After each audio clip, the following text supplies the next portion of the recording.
Hi everyone. So I saw this cool post here about someone posting about GLM OCR, which is an open model by Z.ai on Hugging Face. So GLM OCR, it's a pretty small model. It has 0.9 billion parameters, which you can actually run fully locally. And so here they compare themselves against some other open OCR models and also some closed models like Gemini 3 Pro and GPT 5.2, and they actually get some really good results on benchmarks like OmniDoc Bench, OCR Bench, and so on. And so, yeah, I also made a post. I basically quoted that tweet because, yeah, there are like a huge number of OCR models, open OCR models available on Hugging Face, and we're currently working on this benchmark feature. So you can actually turn Hugging Face datasets into an official benchmark, and then you can add evaluation results by opening pull requests on model repos, and then you basically get these nice leaderboards like this one, which is OCR Bench, which is an OCR benchmark created by Llama AI. And there you see that GLM OCR is a bit on the lower side of the leaderboard. But people point out to me that actually when it comes to real world usage, it supports things like structured outputs, and it actually performs really well, especially for its size, which is only 0.9 billion parameters.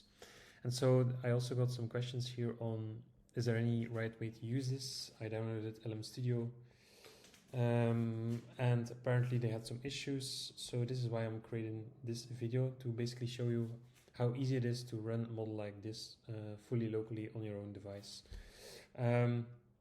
So usually when I see a model like this one, but basically any kind of LLM or vision language model on Hugging Face, this one basically hosts, I think, the PyTorch version, which is compatible with libraries like the Transformers library, as you can see with this tag as well.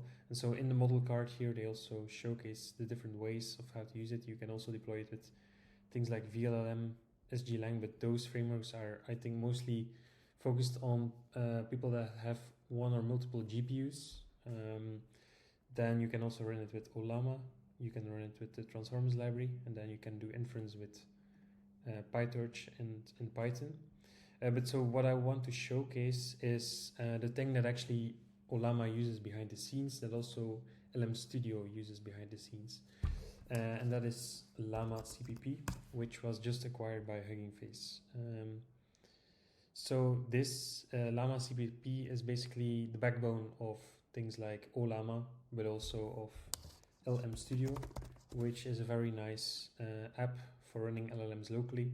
So they basically use Llama-cpp, but also MLX, which is then more focused on Apple devices, to run these models locally.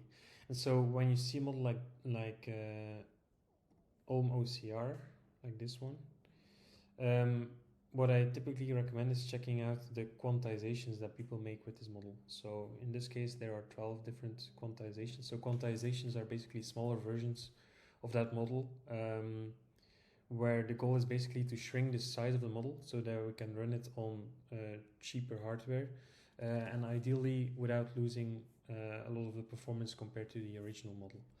And so in this case, I see that there is an official quantization by Llama-cpp, because Llama-cpp is maintained by the GGML org.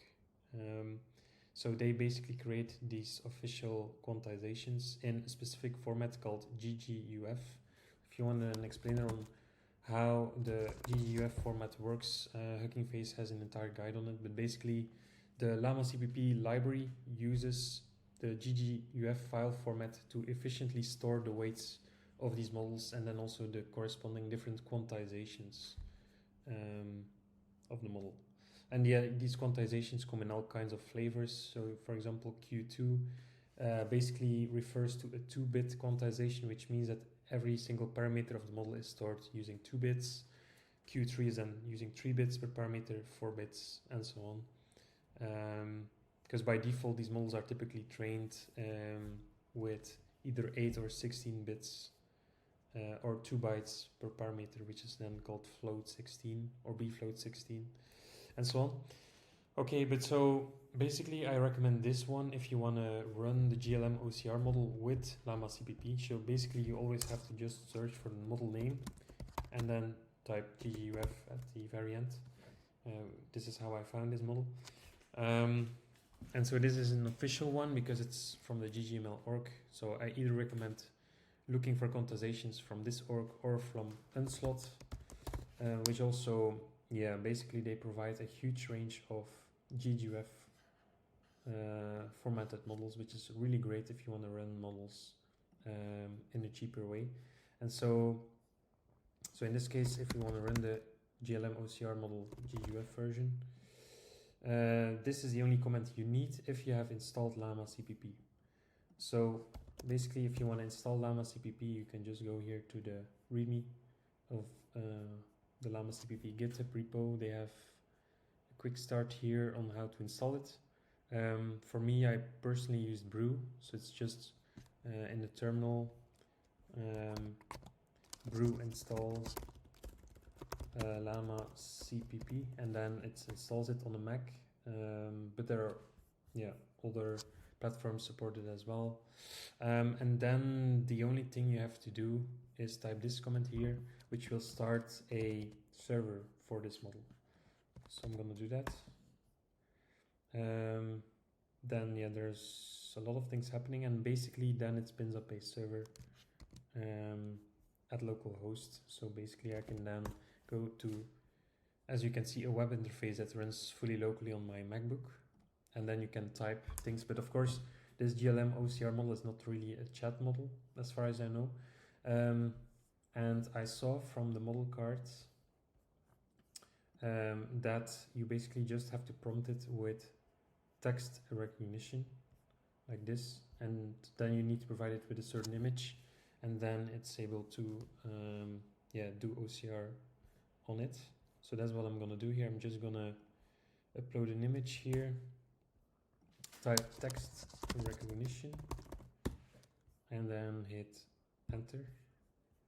And now you will see that basically we're sending a request here to our, so now it's processing this image, as you can see, and then it's decoding, and then it also streams it nicely back to the user, which is pretty nice, to the front end, similar to how ChatGPT works. But again, this is running fully locally, which is pretty amazing. You might wonder, why do we see these weird tags over here? I think that's because the image I provide is from a recent research paper that I posted also about, and it's a table, and I think this model is trained to automatically convert tables into HTML. So what I can do now is I can basically just copy this to an online HTML viewer to see the result. Okay, and then as you can see, this is what it outputs. So maybe I can just put this side by side with the table of the paper. Well, basically I can show you which paper it is. It was this one. And the table that I fed with was this. So now I'm just gonna open this in a separate window, and then I can probably move them side by side like this. Yes. Okay. And then hopefully I can also, yes. Nice. Okay. There's no way for me to close this, it seems. But we can check Gemini 3 Pro, file search, and so on. So it nicely also recognized the fact that these first models over here, they don't have a Kuiper metric. And then we have the non-agentic systems, and we have the agentic systems. So this all looks great. And it ends with GPT 4.1 Nano. Doesn't seem to have included the human performance in this table, which is interesting. Okay, and there are also some mistakes in here, it seems, because no, it's correct. The 28.6 here comes from GPT 4.1 Nano, so that's great. Okay, so that's pretty great, and so this is all running fully locally on my computer. So let's go back to this interface over here. So this is how you can use it. Simply type text recognition and then the double points, and then you get the HTML back or the text. And then you might also wonder, how can I use this with an OpenAI client? Well, this is also very easy, because Llama-cpp is basically provides an OpenAI compatible server.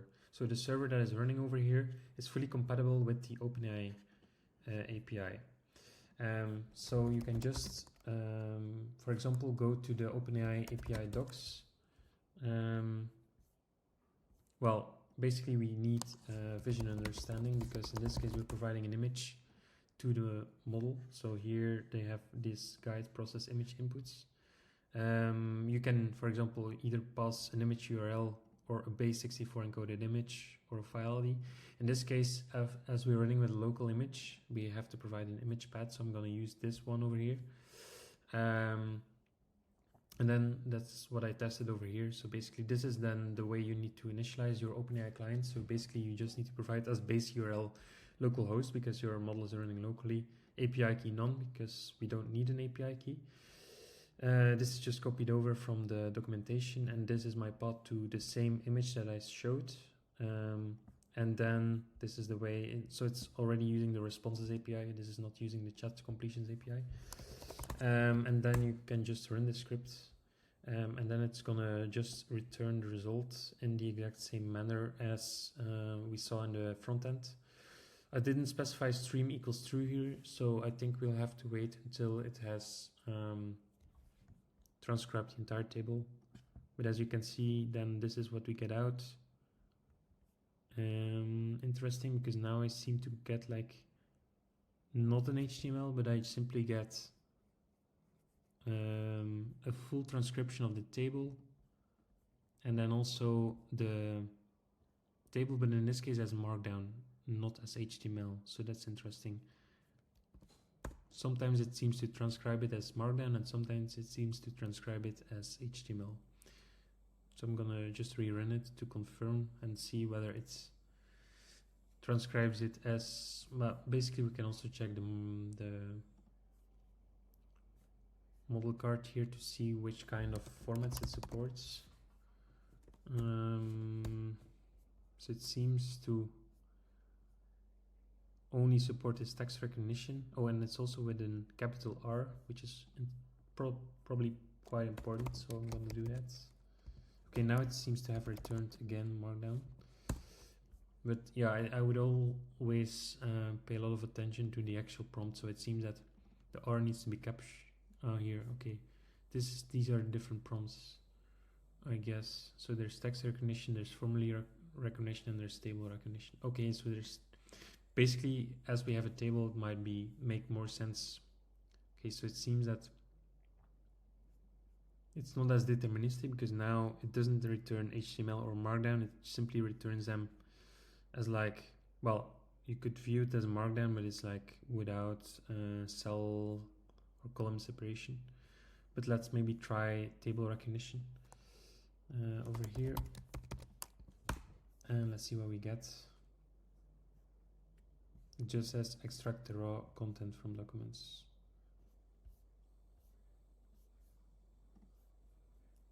So let's see what we get.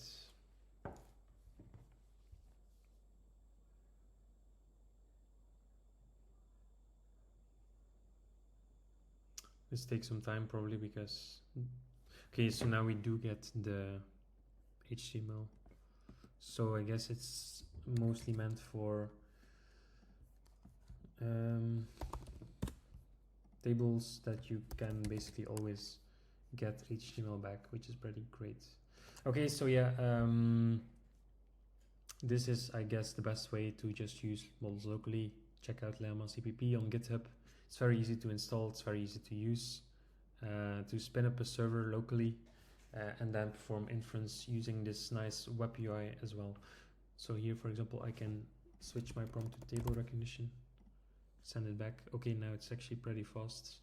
I guess it takes some time to load the model first, and then it immediately transcribes it, which is pretty nice. So yeah, I hope you like this video, and if you want to see more, feel free to ping me on tutorials you want to see. Bye bye.